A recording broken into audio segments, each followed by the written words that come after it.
Marcos 15. Vamos a estar estudiando los primeros 15 versículos. Vamos a leer los versículos, la sección. Vamos a orar y después comenzamos. Dice así Marcos 15, verso 1. Muy de mañana los principales sacerdotes prepararon enseguida una reunión con los ancianos, los escribas y todo el concilio. Y atando a Jesús lo llevaron y lo entregaron a Pilato. ¿Eres tú el rey de los judíos?, le preguntó Pilato. Tú lo dices, respondió Jesús. Y los principales sacerdotes lo acusaban de muchas cosas. De nuevo Pilato le preguntó, ¿no respondes nada? Mira de cuántas cosas te acusan. Pero Jesús no respondió nada más, de modo que Pilato estaba asombrado. Ahora bien, en cada fiesta Pilato acostumbraba a soltarles un preso el que ellos pidieran. Y uno llamado Barrabás había sido encarcelado con los rebeldes que habían cometido homicidio en la insurrección. Cuando la multitud subió, comenzó a pedirle a Pilato que hiciera como siempre les había hecho. Entonces Pilato les preguntó, ¿quieren que les suelte al rey de los judíos? Porque sabía que los principales sacerdotes lo habían entregado por envidia. Pero los principales sacerdotes provocaron a la multitud para que le pidiera que en vez de Jesús les soltara a Barrabás. Pilato les preguntó, ¿qué haré entonces con el que ustedes llaman el rey de los judíos? Ellos respondieron a gritos, crucifícalo. Y Pilato les decía, ¿por qué? ¿Qué mal ha hecho? Y ellos gritaban aún más, crucifícalo. Pilato, queriendo complacer a la multitud, les soltó a Barrabás y después de hacer azotar a Jesús, lo entregó para que fuera crucificado. Entonces, Padre, aquí vemos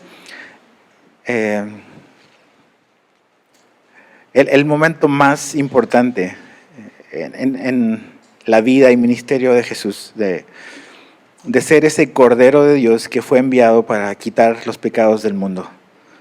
Estos momentos, Señor, nos hacen ver cuál es nuestro mayor problema y cuál es la solución para eso. Entonces, ayúdanos a mirar a Cristo, a ver a Jesús aquí, a ver tu amor, a ver lo que le tocó a Jesús y lo que significó para Él el salvarnos. Y ayúdanos a vernos a nosotros también en esta historia. ¿Dónde estamos ubicados? ¿Entre quién estamos? ¿En la multitud de quién estamos? Entonces, háblanos, Señor, te lo pedimos en el nombre de Jesús. Amén. Esta escena comienza ahí en el verso 1 del capítulo 15. Muy de mañana, dice, los principales sacerdotes prepararon enseguida una reunión. La semana pasada veíamos cómo Jesús tuvo que enfrentar este juicio religioso, donde él tuvo que comparecer ante este concilio de ancianos, de los líderes espirituales de la nación, donde básicamente se manipuló y no se logró básicamente encontrar ninguna falsa acusación en contra o una acusación verdadera en contra de Jesús. Y que básicamente la gota que rebasó el vaso para los líderes religiosos fue la afirmación y la aceptación por parte de Jesús de que Él es Dios, es el Mesías. Entonces vemos aquí cómo dice inmediatamente en la mañana, muy temprano en la mañana, Jesús es llevado ante Pilato, ante el gobernador romano en la provincia de Judea. Jesús ya en este momento, a estas horas de la mañana, ya ha pasado muchas cosas emocionalmente, internamente. Ha sido traicionado por uno de sus apóstoles, ha sido negado por otro y todos lo abandonaron. También físicamente ya en este punto Jesús viene bastante maltratado. Cuando Jesús reconoce que Él es el Mesías, dice que lo encapucharon y lo golpearon brutalmente a Cristo. Entonces, la condición física de Jesús es ya complicada en este punto. Y básicamente la razón por la cual estos líderes religiosos llevan a Jesús ante Pilato es porque ellos son una nación ocupada, básicamente. Ellos están siendo ocupados por Roma, por el imperio, Y aunque tienen cierta autonomía e independencia, hay cierto tipo de cosas que ellos no pueden hacer, como dictar sentencia penal sobre algún delincuente. Entonces, ellos están aquí y traen a Jesús, no porque ellos están como que buscando hacer justicia, sino básicamente porque ellos buscan que Pilato sentencie a Jesús. Ellos ya tomaron una posición sobre Cristo y simplemente quieren que Pilato avale la decisión que ellos tomaron. Pero ellos no pueden presentar el caso de Jesús únicamente en términos religiosos, porque esa no es la jurisdicción de Pilato. Entonces ellos tienen que armar básicamente una especie de expediente, pudiésemos decir ahora, donde hay ciertas acusaciones que permitirían que el caso que ellos están presentando tuviera cierto tipo de agarre o tracción en el sistema judicial romano. Entonces, cuando leemos esta historia, es bueno siempre leer, y hay cosas que a lo mejor no vas a ver acá, pero tienes que leer los evangelios en paralelo.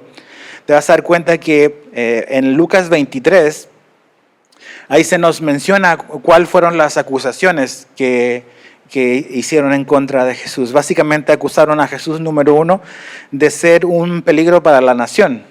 Así manejaron el caso ante Pilato. Es un peligro para la nación. ¿Por qué? Porque ellos afirmaron ahí que Jesús corrompe a Israel. O sea, que Jesús está literalmente corrompiendo a la nación.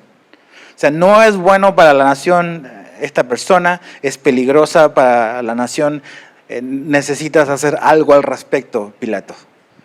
Lo segundo que acusan a Jesús en Lucas 23 es que es un peligro para el imperio. ¿Y por qué? Porque ellos dicen Jesús está prohibiendo pagar impuestos, cosa que Jesús nunca dijo. Jesús dijo que al César había que darle lo que era del César y a Dios lo que es de Dios.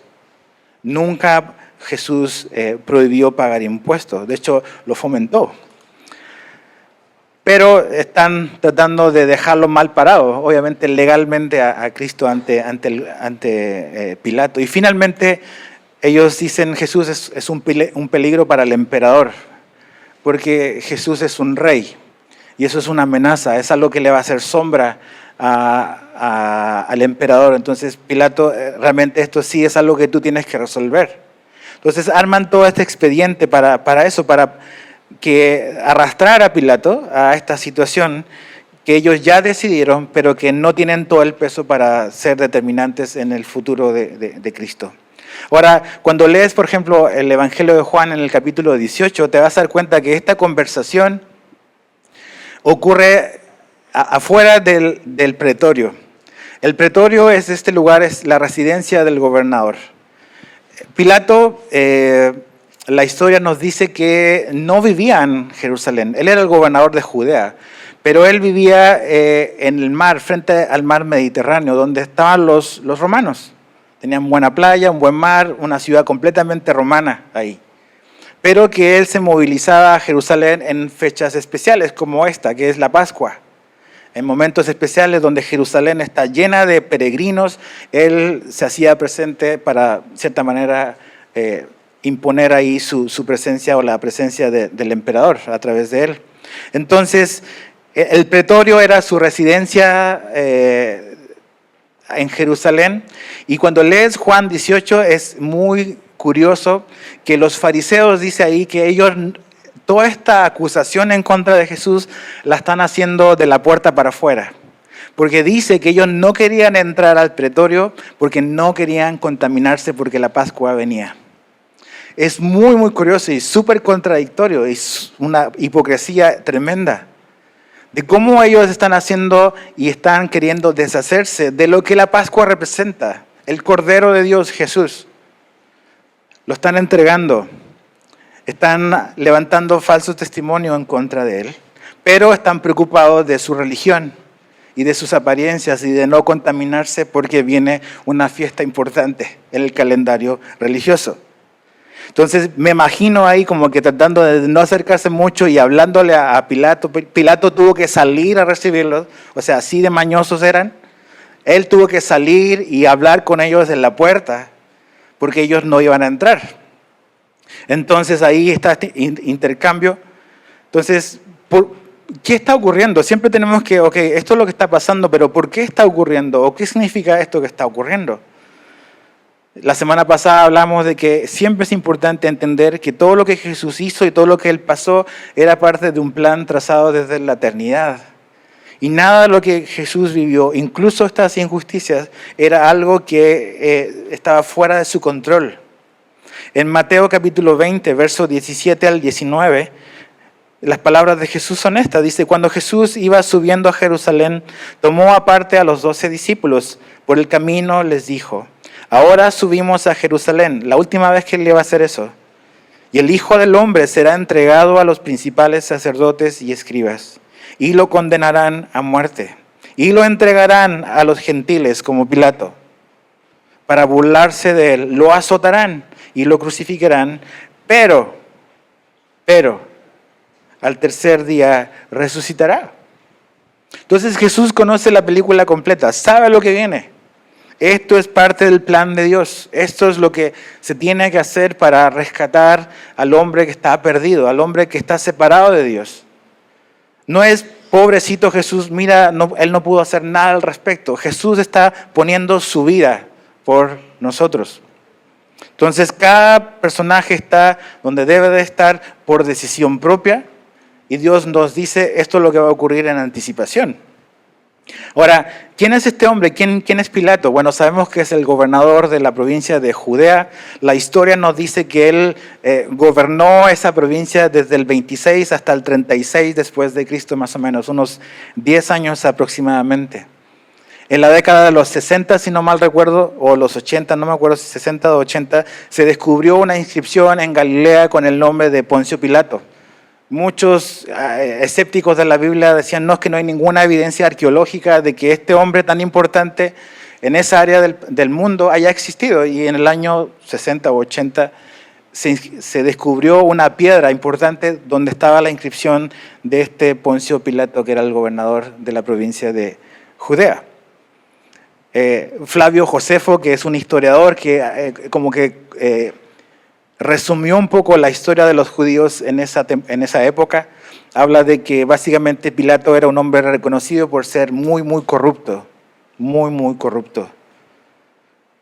Cuando lees otras referencias en el Evangelio, en el Evangelio de Lucas, capítulo 13, se menciona que, y se retrata a Pilato como un hombre súper cruel, que asesinó a unos hombres que iban a adorar a Dios y mezcló la sangre de ellos con el sacrificio que ellos iban a ofrecer. O sea, un tipo así implacable, terrible. No es un pobre hombre, bueno, lo es un poco, pero tiene mucho poder. Es un hombre con un corazón endurecido. Y tiene este encuentro con Jesús. Un encuentro esa mañana que probablemente él no se imaginó que iba a tener. Él dijo, bueno, es una festividad religiosa, todo va a estar donde debe de estar. A lo mejor le dieron el reporte de ese día, todo marcha bien, jefe, el gober. Y ya.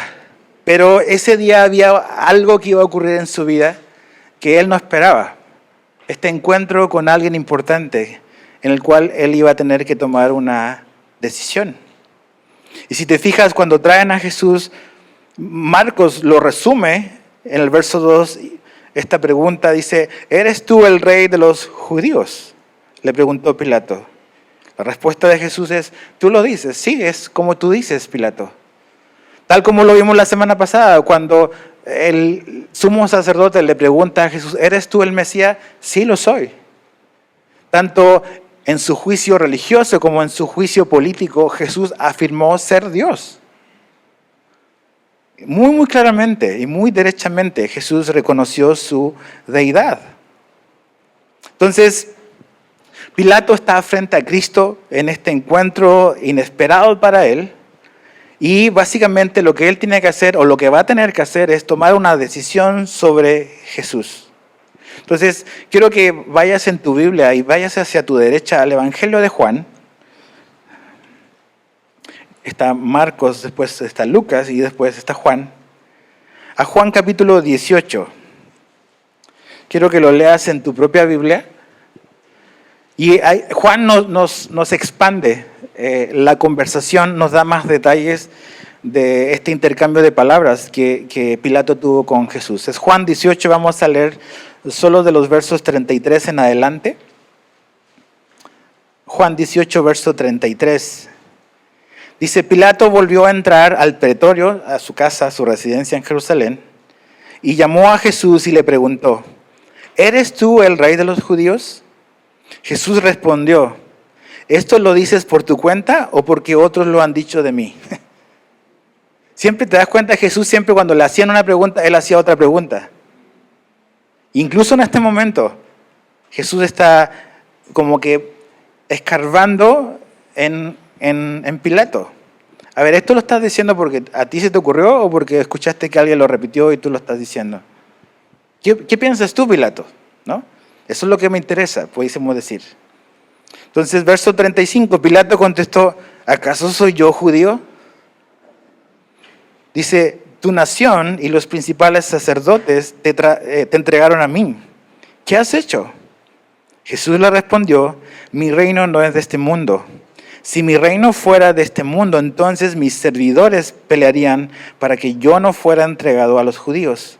Pero ahora mi reino no es de aquí. Así que tú eres rey, le dijo Pilato. Tú dices que soy rey, respondió Jesús. Para esto yo he nacido y para esto he venido al mundo, para dar testimonio de la verdad. Y todo el que es de la verdad escucha mi voz. Pilato le preguntó, ¿qué es la verdad? Y habiendo dicho esto, salió otra vez a donde estaban los judíos. Entonces, Jesús tiene este encuentro, o Pilato tiene este encuentro con Cristo esa mañana. Y en esta conversación de ¿quién eres tú? ¿Eres tú el rey de los judíos? Y sale esta pregunta de básicamente de quién eres y qué es la verdad. Si lees y pones uno al lado del otro, toda la escena en los 4 evangelios, te vas a dar cuenta que más o menos el movimiento esa mañana fue así. Traen a Jesús temprano en la mañana con Pilato. Pilato habla y medio se entera de quién es Cristo, y al saber que era básicamente un asunto religioso, lo manda con Herodes. Herodes está como ansioso y feliz porque va a poder finalmente hablar con Jesús, y Jesús no le dice una sola palabra a Herodes. Herodes quería ver si Jesús hacía un milagro, se hacía un milagrito, ¿no? Jesús no hizo nada, guardó silencio. Herodes lo manda de vuelta con Pilato y es aquí donde estamos. Entonces, estamos viendo que durante esta mañana, desde el inicio, Pilato está tratando de hacer algo, está tratando de descubrir la verdad, pero también está tratando de postergar una decisión que él tiene que tomar personalmente. Cuando ves los evangelios te das cuenta que vez tras vez para Pilato es muy, muy evidente que Jesús es inocente, que no es todo lo que dicen estos hombres. De hecho, dice que él sabía que lo estaban acusando por envidia. Entonces, claramente la verdad fue muy evidente para Pilato desde el inicio, pero desde el inicio también está buscando como zafarse o desentenderse de la situación, enviando a Jesús con otros y que otros decidan en lugar de él. Entonces es importante eso, porque creo que esto es algo que tenemos que pensar al respecto. A lo mejor podemos dilatar nuestra opinión sobre Jesús un tiempo, pero no la podemos dilatar para toda la vida. Tarde o que temprano tienes que tomar una decisión sobre Jesús. Y de hecho, el decir todavía no, voy a tomar mi decisión más adelante, eso es tomar una decisión, es decirle no a Jesús ahora. Entonces así está Pilato, y hay personas como Pilato así, como que no quieren la incomodidad de pronunciarse sobre quién es Jesús, quién es esta persona. Pero esta pregunta de yo he venido para dar testimonio de la verdad. ¿Has pensado en eso? Generalmente cuando a la gente tú le preguntas ¿a qué vino Jesús? La gente dice Jesús vino a salvarnos, y lo fue. Pero aquí de los labios de Jesús, Él dice que su misión y su propósito fue venir a dar testimonio de la verdad. Significa que la verdad es absoluta. La verdad está afuera del hombre, no el hombre la establece cuál es la verdad. La verdad está en una persona, está en Jesús. Ahora, esto es algo totalmente contracultural hoy en día. Hoy en día la gente te dice, y tú le hablas de Jesús, qué bueno, esa es tu verdad, pero yo tengo mi verdad. Y cada quien tiene una verdad personalizable. Yo elijo esto, yo elijo lo que me gusta, es como cuando vas al Subway, ¿no? Yo sí quiero tomate, pero no quiero esto. Y así, eligiendo lo que nos acomoda, lo que nos gusta. Vivimos en una cultura que todo se personaliza, lo que no nos gusta lo desechamos. Entonces es súper ambiguo el mundo en el que vivimos. Y no nos gusta cuando alguien nos dice, no, esto es negro y esto es blanco. No, yo lo veo amarillo. No. Entonces, Jesús dice, Él vino a dar testimonio de la verdad. Eso quiere decir de que la verdad no la establezco yo, no la estableces tú, no la establece ni siquiera el gobierno. La verdad la ha establecido Dios. Él es la verdad. En Juan 14:6 Jesús dijo, yo soy el camino, la verdad y la vida. Jesús no dijo, yo tengo una verdad como una entre varias. Él dijo y él afirmó que Él era la verdad. Él en la persona. Los griegos usaban la palabra verdad y cuando ellos hablaban y usaban esa palabra tenía que ver con la realidad. ¿Cuál es la realidad? Miremos el mundo en el que vivimos. Realmente a veces la gente no le interesa la realidad, le interesa lo que siente, lo que imagina, lo que quiere. Tú eres esto, pero te sientes esto otro. No tiene nada que ver con la realidad, pero es lo que tú sientes y lo que tú quieres. Entonces viene una persona como Jesús y nos dice, no, esta es la verdad y nos ofende. Porque vivimos en un mundo personalizable, donde quitamos todo lo que nos incomoda y no nos gusta que alguien desde afuera nos esté diciendo las cosas. Dice, yo he venido a dar testimonio de la verdad. Ahora, no solamente la verdad no está establecida por el hombre, sino por Dios, pero algo muy, muy importante es que la verdad se puede conocer. Porque Jesús dijo, yo soy la verdad. O sea, podemos conocer la verdad. La verdad está en Él. Y no solamente podemos conocer la verdad, sino que la verdad va a tener un efecto en nosotros. En Juan 8:32 Jesús dijo que si conocíamos la verdad nos iba a hacer libres.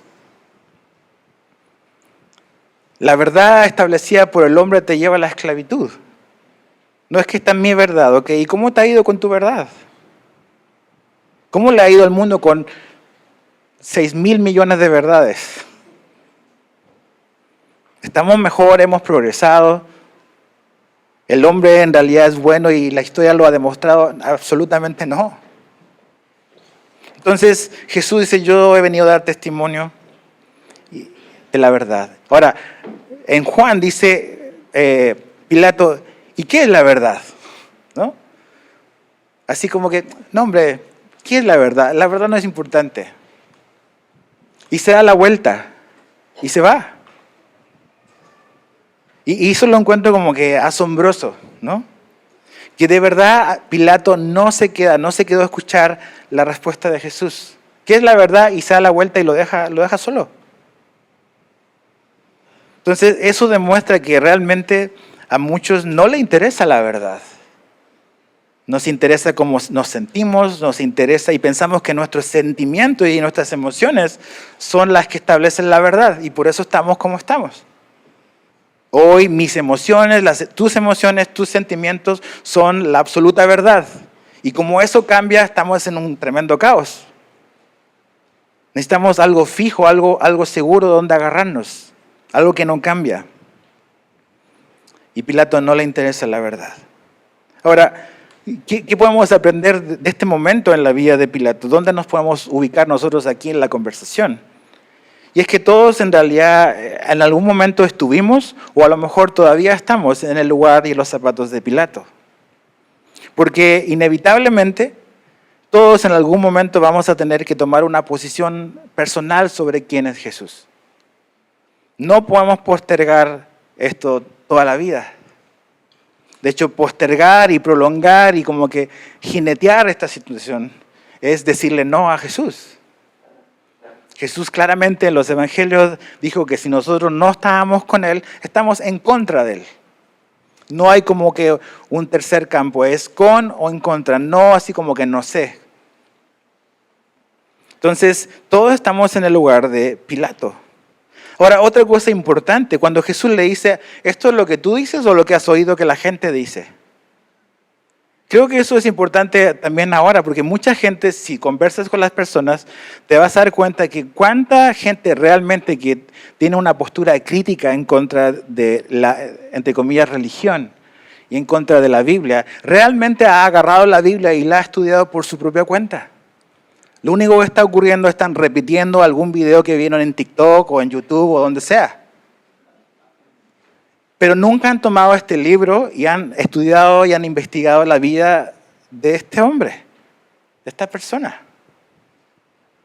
Entonces, cuando alguien viene y me empieza a decir, no, es que yo le digo, ¿dónde lo leíste? No, es que lo vi por ahí. No, ¿has agarrado la Biblia? ¿Has estudiado el Nuevo Testamento? No, entonces, ¿cómo puedes decir eso si tú no sabes realmente por tu propia cuenta? Entonces, ¿tu percepción sobre quién es Jesús es una conclusión personal o es algo que has oído de alguien? Y creo que también eso es importante siendo cristianos. No hay mejor cosa para estar firmes en la fe que tener tus convicciones personales. No que es tu verdad con mi verdad, sino que tú mismo, yo mismo, poder agarrar la Biblia y llegar a una comprensión verdadera y fiel a la palabra de quién es realmente Dios y quién es Jesús. Y que sea algo tuyo, que has hecho tuyo y estás firme en eso. Y no algo inestable y que tambalea porque es algo que oíste pero no estás realmente convencido. Ahora, esta decisión sobre quién es Jesús es importante porque tiene implicaciones eternas. Entonces no podemos jinetear esto todo el tiempo y como que tratar de dilatar mi decisión porque tú no sabes y nadie de nosotros tiene comprado el día de mañana.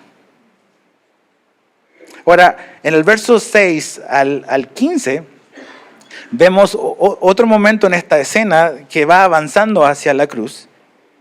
Y en el verso 6 la escena es básicamente esta. Dice que en cada fiesta Pilato acostumbraba a soltarles un preso. Entonces habla de una costumbre. El gober quería quedar bien con la gente. Y en el tiempo de la fiesta, él acostumbraba a liberar a un preso, a un convicto. Y cuando él hacía eso, básicamente como que era mostrar la buena voluntad de Roma con la provincia de Judea, ¿no? Era básicamente una amnistía pascual, pudiésemos decirlo así. O sea, vamos a hacer borrón y cuenta nueva y este criminal va a salir libre. Y dice que la gente sabía que iba a hacer eso, que es parte de la costumbre. Entonces vamos a aprovechar la oportunidad y vamos a elegir a Barrabás. Ahora, ¿quién es este rebelde? ¿Quién es este delincuente? Dice que su nombre es Barrabás, dice el verso 7, y que había sido encarcelado con rebeldes que habían cometido homicidio en la insurrección. Barrabás era básicamente, en este punto de esa mañana, un convicto y estaba programado su ejecución esa mañana. ¿Okay? Su ejecución. Ha sido acusado de sedición, que es básicamente como traición o rebelión en contra del imperio. En Juan 18, verso 10, dice que también Barrabás era un ladrón. Entonces, tenía un prontuario delictivo bastante grande, un rebelde. Vemos que la multitud, dice el verso 8, cuando la multitud subió, comenzó a pedirle a Pilato que hiciera como siempre les había hecho. ¿Qué era lo que siempre les había hecho? Año tras año, en esta época, soltaba a un convicto. Entonces, ellos ya lograron detectar dónde está la grieta en el sistema para aprovechar estas cosas para impulsar su odio y su rechazo y su corazón duro en contra de Cristo. Vemos en el texto que también en esta escena la multitud está siendo manipulada grandemente por los líderes religiosos, los que están preocupados de no contaminarse, porque viene la Pascua, están provocando a la gente para que pueda votar en contra de Cristo. Ahora, otra vez pensemos y veamos a este personaje, Pilato, en esta escena. Fíjate lo que dice el verso 9, cómo él interactúa con la gente o con la multitud. Dice el verso 9, ¿quieren que les suelte al rey de los judíos? ¿Qué quieren ustedes? En el verso 12 dice, ¿qué haré entonces con el que ustedes llaman el rey? Después en el verso 14 dice, ¿por qué? O sea, como que, ¿por qué hay que crucificarlo? ¿Qué mal ha hecho? Entonces te das cuenta que Pilato está siendo movido de un lado para otro. Está tratando de zafarse de la situación y él, al haber examinado a Jesús vez tras vez, sabe que Jesús es inocente. Pero no quiere tomar una postura todavía sobre Jesús. Y no entiende la postura de la gente tampoco. Pero tampoco quiere realmente él. Sabiendo que Jesús es quien es él y sabiendo que Jesús es inocente, tampoco se la quiere jugar por eso. Ahora, hay otro ingrediente aquí que es interesante, pero en Mateo 27, 19, cuando está sucediendo todo esto, que Jesús está ahí frente a él y que Pilato está dialogando con la gente, llega, dice, como que un mensajero y le trae un recadito de su esposa de Pilato. Y el recado es este: no tengas nada que ver con este justo, porque hoy he sufrido mucho en sueños por causa de él. Y Pilato es un hombre supersticioso. Y si mi esposa lo soñó, eso no es bueno para mí. Entonces te das cuenta cómo todas las cosas están arrinconando a Pilato en una situación incómoda que él no imaginó esa mañana que él iba a tener que vivir algo como esto. Entonces Pilato está en un dilema. Está en un dilema. ¿Qué va a hacer con Jesús? ¿Qué decisión va a tomar? Y creo que es eso. Algo que tienes que saber es que no hay posición neutral respecto a Jesús. No hay posición neutral. O estamos con Él o estamos en contra de Él. No estar con Él es estar en contra de Él. Postergar una decisión, no querer identificarte, no querer tomar una postura respecto a Jesús, es tomar una postura. Es rechazar a Jesús. Eso es.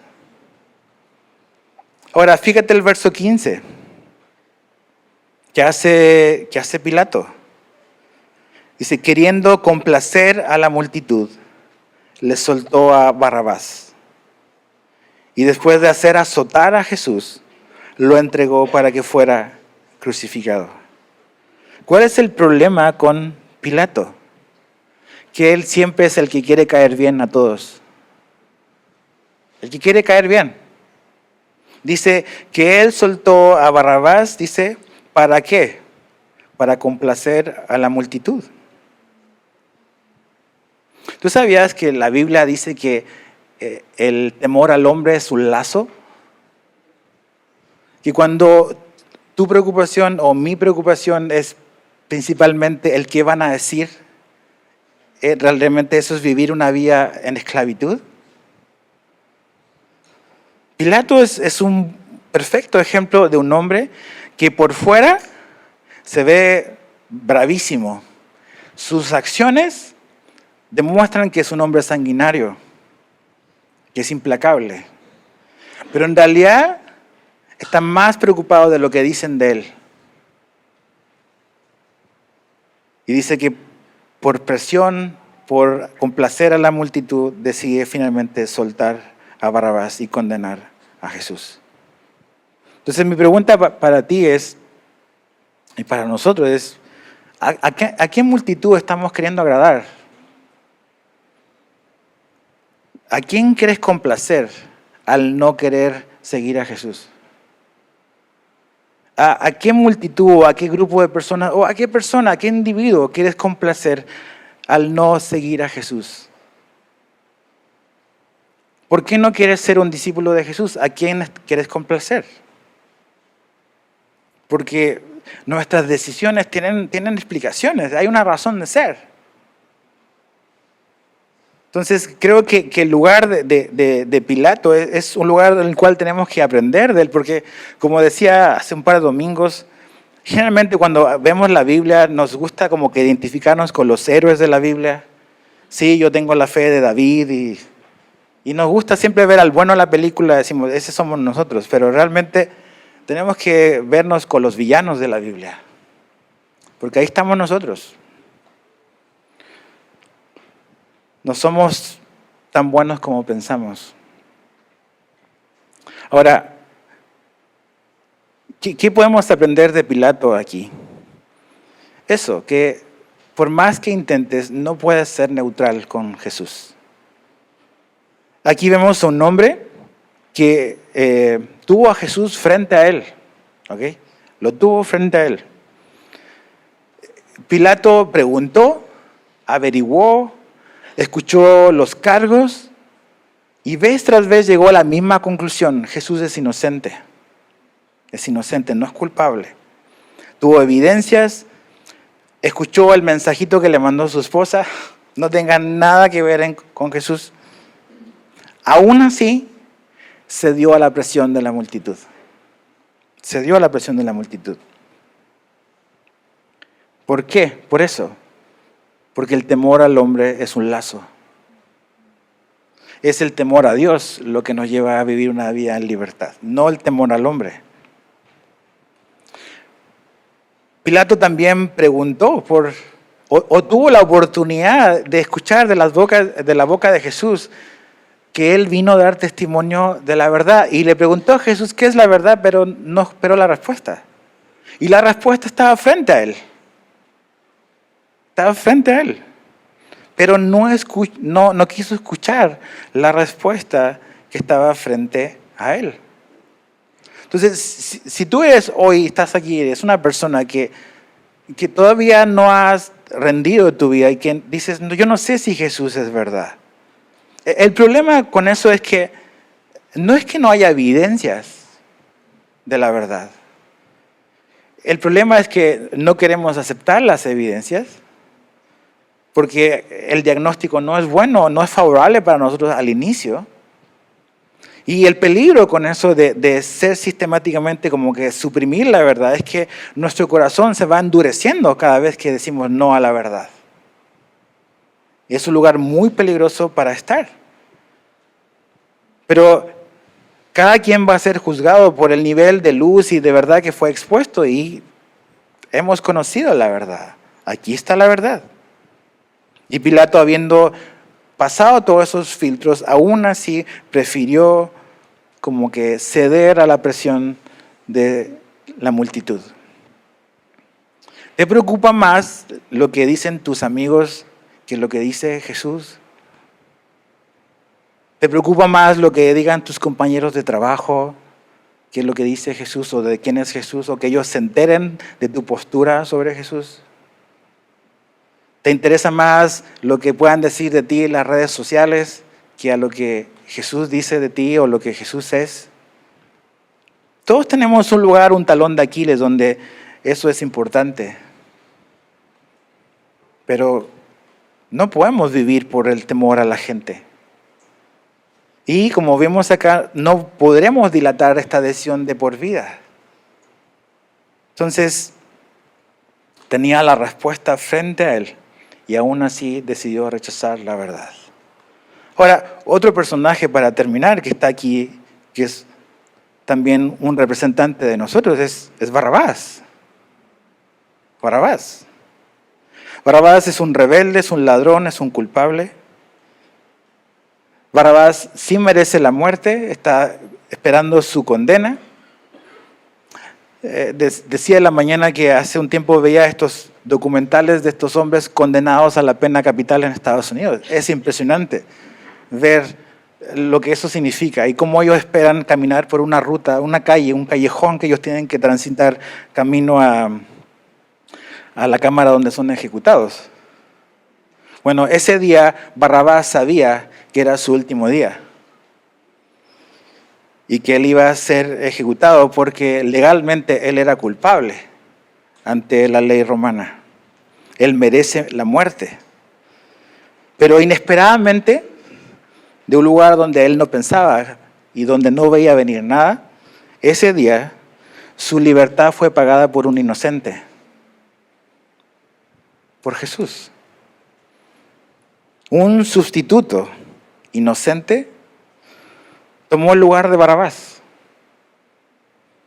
Y creo que ese es el perfecto retrato de qué es el Evangelio, de lo que Jesús hace por nosotros.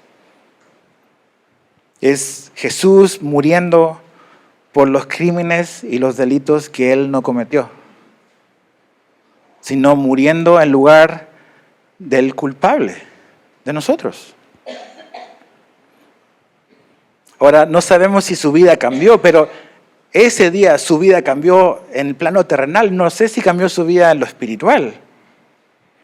Pero creo, sin miedo a equivocarme, que ese día Barrabás tuvo bastante en qué pensar.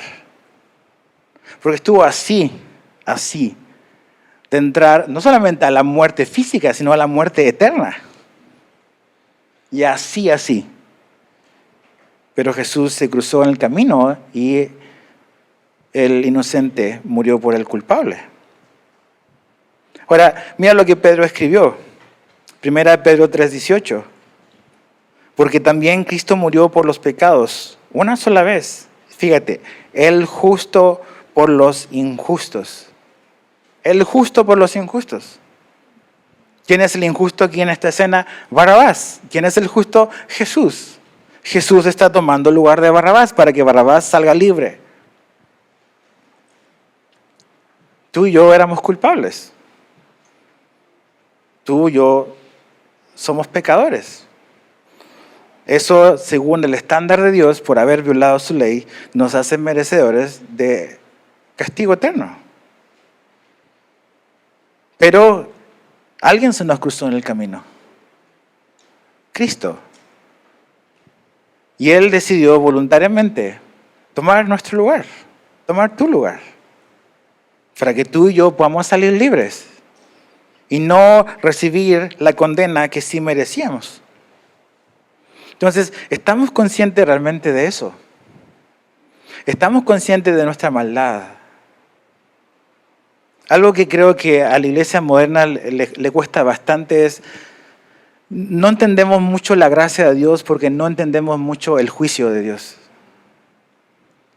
Entonces, pensamos en una gracia barata que como que es eso, ¿no? Es como que no tiene mucho peso, pero realmente la gracia de barato no tiene nada. Costó bastante a Dios, le costó su Hijo. Es gratis para nosotros, sí. Pero el saberte que ese día ibas a morir y que nadie podía salvarte y que apareció esta salvación en una persona que es inocente, ¿a poco no haría pensar a Barrabás ese día? ¿Tú crees que eso nos debiese de hacer pensar a nosotros? Que si hoy estamos vivos, y no solamente vivos físicamente, sino estamos vivos espiritualmente, es porque por pura gracia Jesús decidió voluntariamente tomar nuestro lugar. Tú y yo somos Barrabás. Quizás el versículo más famoso de la Biblia, Juan 3:16, dice, porque de tal manera amó Dios al mundo que ha dado a su Hijo unigénito, para que todo aquel que en Él cree no se pierda, sino que tenga vida eterna. Pero si sigues leyendo, dice, porque Dios no envió a su Hijo al mundo para juzgar al mundo, sino para que el mundo sea salvo por Él. Y después dice, el que cree en Él no es condenado. Dice, pero el que no cree ya ha sido condenado, porque no ha creído en el nombre del unigénito Hijo de Dios. Tú puedes decir, ¿qué es lo que nos condena?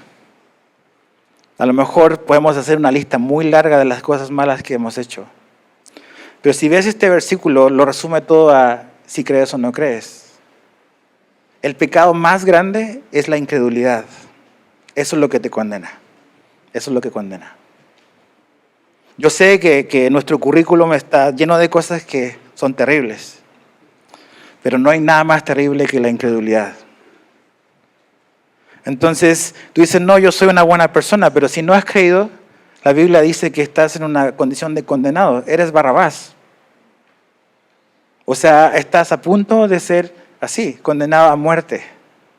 Pero Jesús se cruza en tu camino y te ofrece tomar tu lugar. Y la Biblia dice que si tú te arrepientes, y arrepentir quiere decir cambiar tu actitud respecto a Dios. Abandonar tu pecado y cambiar tu manera de pensar respecto a Dios, tu actitud respecto a Dios y caminar en esa dirección. Que si alguien se arrepiente y pone su fe y su confianza en Jesús, Él promete salvarte. En Hechos 17:30 dice, pero Dios, habiendo pasado por alto, dice, los tiempos de esta ignorancia, ahora manda a todos los hombres en todo lugar, Cancún incluido, que se arrepientan. Metanoia. Cambia tu actitud, cambia tu manera de pensar, que te va a llevar a cambiar tu manera de vivir. Deja de huir de Dios y camina hacia donde Dios está. Deja de darle la espalda a Jesús y camina hacia Él y darle la espalda a tu pecado. Y pon tu confianza en Él. Marcos 1:15 dice, el tiempo se ha cumplido y el reino de Dios se ha acercado. Arrepentíos y creed en el Evangelio. Creed en el Evangelio. Si tú haces eso y no has rendido tu vida a Cristo, si haces eso, si te arrepientes, si cambias tu actitud y pones tu fe y tu confianza en Jesús hoy, Él promete salvarte. Y vas a salir en libertad, como salió Barrabás.